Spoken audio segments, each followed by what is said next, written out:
So let's start off by creating a text box and type our text. Then with the text box selected, we go to the Appearance panel. And for me, it's right here. But if this menu isn't open for you, you can find it in a window and right here under Appearance. So with the text box selected, go to the Appearance panel and click on this button right here that says Add New Fill. Then choose a color for your fill, which is the color you will have under your text. Then pick up the fill right here and drag it beneath the characters. Then select the fill, go to Effects and simply pick Convert to Shape and select whatever you want right here.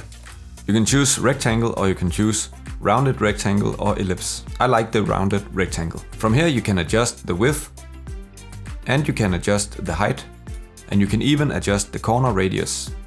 And then simply click OK.